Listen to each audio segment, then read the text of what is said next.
జై వీరబ్రహ్మ జై గోవిందమాంబ జై డేడుబి కృష్ణమాచార్య శ్రీ బ్రహ్మపదం 2025 సంవత్సరం నవంబర్ మాసం వృశ్చిక రాశి వారి యొక్క రాశి. శివాయ బ్రహ్మణే నమ, వీరబ్రహ్మేంద్ర స్వామినే నమో నమ.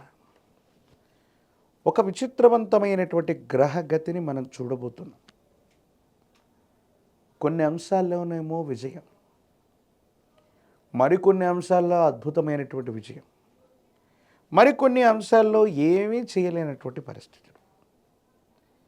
ఇవి మీకు కాస్త విచిత్రంగా అనిపిస్తూ ఉన్న పరిస్థితులు మాత్రం అలాగే ఉంటూ ఉంటాయి. ఒకానొక సందర్భంలో మీరు ఎంతో పరిగెట్టి మీరు చేస్తున్న వృత్తి వ్యాపార సంబంధమైన అంశాల్లో కనీసం ఉద్యోగులకి వేతనాన్ని చెల్లించలేని పరిస్థితులు కూడా రావచ్చు. మీరు వింటుంది నిజమే.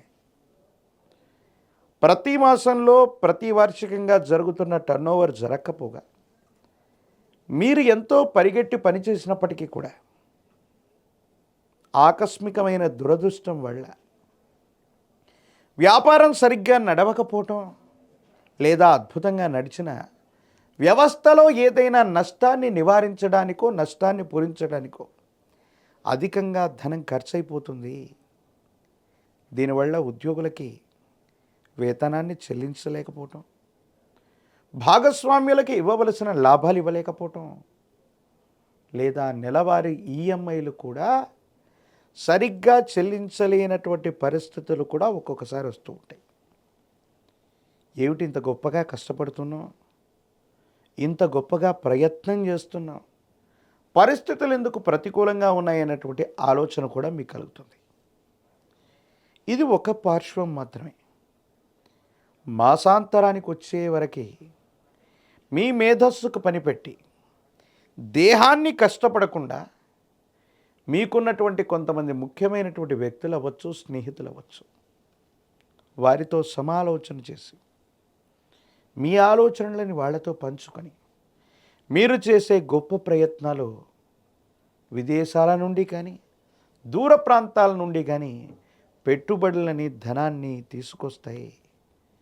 ఊహించనటువంటి అద్భుత విజయాన్ని మళ్ళీ వెంటనే మీరు సాధించేటువంటి అవకాశం ఉంది.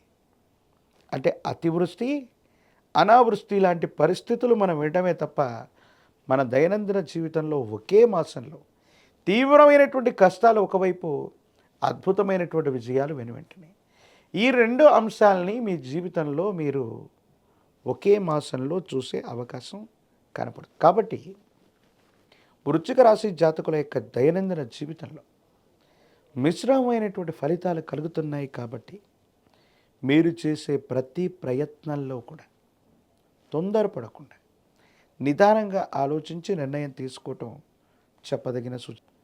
అదృష్ట స్థానమైనటువంటి పంచమంలో శని భగవానుడి యొక్క పరిస్థితులు ఒకవైపు, ప్రత్యేకించి మీ యొక్క రాశి నుండి గృహస్థానం విశేషవంతమైన 4వ స్థానంలో రాహు సంబంధమైన పరిస్థితులు కొన్ని ప్రతికూలవంతమైన అనుకూలవంతమైనటువంటి మార్పులకి కారణమయ్యేటువంటి అవకాశం ఉంటుంది.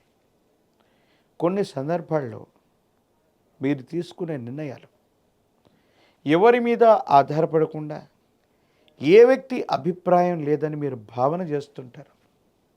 కొన్ని విషయాల్లో మాత్రం తప్పనిసరిగా కొంతమంది వ్యక్తుల యొక్క అభిప్రాయాలు తీసుకోవలసి వస్తుంది. వాళ్ళ యొక్క అభిప్రాయాల్ని గౌరవించాల్సి వస్తుంది. మీకు ఇష్టం లేనటువంటి వ్యక్తుల యొక్క అభిప్రాయాన్ని కూడా మీరు స్వీకరించవలసి రావచ్చు. అన్నదమ్ములు అవ్వచ్చు, తోబుట్టువులు అవ్వచ్చు, కుటుంబానికి సంబంధించినటువంటి వ్యక్తుల యొక్క అతి జోక్యం మిమ్మల్ని బాధపెట్టే అవకాశం ఉంది. వివాహ జీవితం బాగుంది, వైవాహిక జీవితానికి సంబంధించిన అంశాలు అనుకూలవంతమైనటువంటి ప్రయోజనాలకి కారణమయ్యేటువంటి అవకాశం కనబడుతుంది. ఏది ఏమైనప్పటికీ కూడా మీ దైనందిన జీవితంలో మీరు తీసుకునేటువంటి నిర్ణయాలు కాస్త ఆలస్యమైనప్పటికీ కూడా దీర్ఘకాలికంగా మీకు ఉన్నతిని తీసుకొచ్చే అవకాశం ఉంది. ఆర్థిక ప్రయోజనాలు బాగుంటాయి. కొత్త వ్యవస్థలకి శ్రీకారం చుట్టాలన్న కల నెరవేరుతుంది. కొంతమంది వ్యక్తుల నుండి పరపతి లభిస్తుంది. స్నేహితులు సహాయం చేస్తారు. దూర ప్రాంతంలో ఉన్నటువంటి వాళ్ళ యొక్క స్నేహ సంబంధమైన సంబంధ బాంధవ్యాలు మీకు ఇప్పుడు అక్కరకు వస్తాయి. అవి విజయాన్ని చేకూర్చే అవకాశం ఉంది. కానీ వివాహ జీవితంలో భార్యాభర్తల మధ్య సఖ్యత కుదరకపోవచ్చు. సంతానపరమైన అంశాలు కూడా ఆలస్యమవుతూ ఉంటాయి. ఏం చేయాలో అర్థం కాక, ఏమవుతుందో తెలియక మానసికమైనటువంటి సంఘర్షణ అధికమవుతున్నటువంటి నేపథ్యం మిమ్మల్ని ఇబ్బంది పెడుతూ ఉంటుంది. భగవత్ సంబంధమైన అనుగ్రహం చేత పరిస్థితులన్నింటినీ కూడా గట్టెక్కడానికి మీరు గొప్ప ప్రయత్నాలు చేస్తూ ఉంటారు. అయితే అప్పుడప్పుడు కొంచెం మీ మనసు నిండా తీవ్రమైనటువంటి మానసికమైనటువంటి ఆందోళన కలుగుతుంటుంది. కోపం, ఉద్వేగం, భావోద్వేగాల్ని నియంత్రించుకోవాల్సిన పరిస్థితులు కూడా ఉంటాయి. రాజకీయపరమైనటువంటి రంగంలో ఉన్న వాళ్ళకి అనుకూలవంతమైనటువంటి మార్పులు ఉన్నాయి. నిరుద్యోగులకి ఉద్యోగ కాలం, ప్రత్యేకించి వివాహం కాని వాళ్ళకి అనుకూలవంతమైనటువంటి సమయంగా చెప్పవచ్చు. మరిన్ని సానుకూలవంతమైన ఫలితాలు పొందటానికి పరమ ప్రశస్తవంతమైన కార్తీక మాసంలో ఉన్నాం. శివ కేశవులకే కాదు, ఏ దేవతామూర్తికి కూడా భేదం లేనటువంటి మహోన్నతమైనటువంటి మాసమే ఈ కార్తీక మాసం. మీకు సమీప ప్రాంగణంలోని బజరంగ బలిగా పిలువబడుతున్నటువంటి హనుమంతుల వారిని విశేషంగా సేవించండి.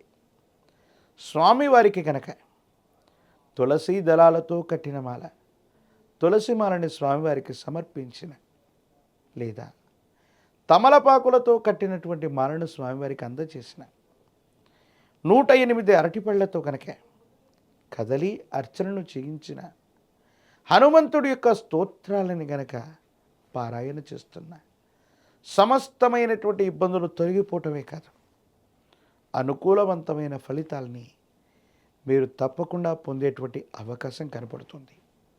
మహాకాలభైరవ రక్షని మెడలో ధరింపచేసుకోండి. సమస్తమైనటువంటి నవగ్రహ బాధలు, నరఘోష, నరదిష్టి, నరపీడలు తొలగిపోతాయి. తంత్రమాల చూర్ణాన్ని గనక స్నానం చేసే నీటిలో అనునిత్యం ఉపయోగిస్తూ ఉన్న సమస్తమైన ప్రతిబంధకాలు తొలగిపోయి దైనందిన జీవితంలో మీరు చేసే ప్రతి ప్రయత్నం కూడా సఫలీకృతమయ్యేటువంటి అవకాశం కనపడుతుంది. మరిన్ని వీడియోలు చూడటానికి గాను మన ఛానల్ని లైక్ చేయండి, షేర్ చేయండి, తప్పకుండా సబ్స్క్రైబ్ చేయండి.